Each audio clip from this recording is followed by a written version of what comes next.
ये आपको आपके दादा सदर पाकिस्तान रहे, सुप्रीम कोर्ट में रहे, और एक आम तासुर ये है कि आपकी सियासत कहीं ना कहीं उन्हीं की वजह से उसका आगाज़ हुआ, और ये आपको ताना भी मिलता होगा। अच्छा, बाज़ हवाले तो आपको बहुत अच्छे लगते हैं, सारी बात है, आपके दादा से मेरी भी मुलाकातें रही हैं। आपकी स्टोरी क्या है, यानी सियासत में इन कैसे हुए हैं आप?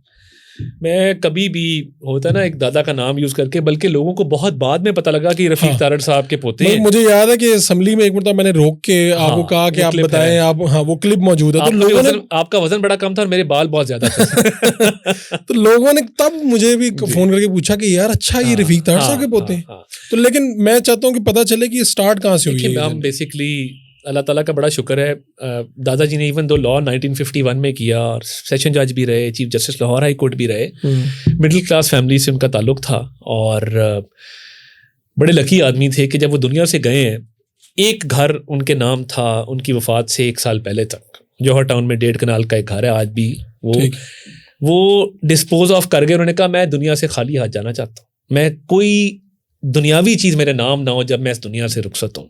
वो तीनों बेटों को, बेटी को बुलाया, विरासत के मुताबिक तकसीम करके उन्होंने कहा मैं फारिग। उनकी कुल जायदाद सिर्फ ये एक घर था बस? जब सदर पाकिस्तान बने जी, गांव में जो उनको विरासती ज़मीन आई थी, उन्होंने चीफ मिनिस्टर पंजाब को कहा कि मैं ये गवर्नमेंट को डोनेट करना चाहता हूँ और मैं चाहता हूँ कि मैं सदर बनाऊँ, कोई ये ना कहे कि इसकी प्रॉपर्टी है।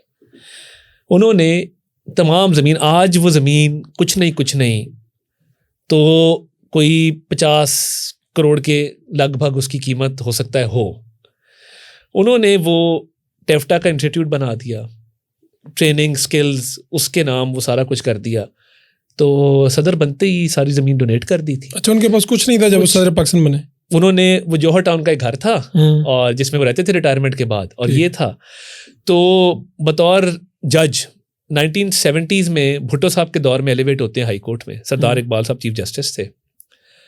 तीनों बेटों को बुलाया और कहा कि तुम लॉ नहीं कर सकते, मेरे सामने पेश नहीं होगे मगर किसी और जज को ये गुमान ना गुजरे कि ये फलां जज साहब का बेटा है, मेरी वजह से प्रैक्टिस ना चल रही हो, लोग उंगलियां ना उठाएं। तीनों, हमने तीसरी नस्ल में लॉ किया है। लोग बात करते जी वो कोयटा ब्रीफ केस, अब अंदाजा करें। अच्छा, ये क्या है, ये कहानी? मैं आज इस पे आज प्लीज मैंने खुद जिक्र छेड़ा। अब जब सजाद अली शाह के खिलाफ बगावत हो गई, क्योंकि सजाद अली शाह को 4थे नंबर से उठा के चीफ जस्टिस लगाया गया था। अब आप अंदाजा करें ना, खुदा ना खास्ता काजी फरीसा साहब ने चीफ जस्टिस लगना हो तो 4थे नंबर के मुनीब साहब को आप लगा दें तो क्या गदर मचेगा। इस तरह की एपिसोड हो गई। जज सारे इकट्ठे हो गए। इनकी बहुत दोस्ती थी एक सैयद जमाल सिद्दीकी साहब से, जिन्होंने मुशर्रफ का पीसीओ वाला ओथ नहीं लिया, घर चले गए, सुप्रीम कोर्ट की जजी को लात मारती, बाद में गवर्नर बने। ठीक है। खलीलुर रहमान खान साहब से, जो लाहौर हाई कोर्ट के चीफ जस्टिस थे, फेडरल शरीयत कोर्ट में रहे, सुप्रीम कोर्ट के जज रहे, उन्होंने भी मुशर्रफ का पीसीओ नहीं लिया। खलीलुर रहमान खान साहब से भी बहुत कुर्बत थी। ठीक है। अब हुआ ये कि जब कोयटा बेंच ने फैसला किया और जजेस केस को डिसाइड किया तो ये गुमान गुजरा कि ये शायद इन्होंने करवाया। अब अगर इन्होंने करवाना था तो उस बेंच में सैयद जमाल सिद्दीकी साहब थे, उसमें एक जज साहब का मैं नाम भूल रहा हूँ, उन्होंने भी पीसीओ लिया, वो थे। उसमें खलीलुर रहमान खान साहब थे और इरशाद हसन खान थे। इरशाद हसन खान और इनकी बड़ी लगती थी। उसने अपनी किताब में लिखा कि तारड़ साहब से मेरे बड़े इख्तलाफात थे, मगर एक बात की मैं गवाही देता हूँ कि ये कोयटा वाला झूठा इल्ज़ाम है। और देखें एग्जैक्ट इल्जाम क्या था कि ब्रीफ केस में पैसे, हाँ, कि पैसे, ये ब्रीफ केस लेके कोयटा गए, जजों को पैसे दिए कि सजाद अली शाह के खिलाफ फैसला दो। अब एक बंदा अगर किसी को पेमेंट करनी लाहौर में नहीं हो सकती थी, एक सुप्रीम कोर्ट का रिटायर्ड जज, सिटिंग सेनेटर, पैसे ब्रीफ केस भर के जहाज में फ्लाइट लेके जा रहा है कि मैंने जजों को पैसे देने।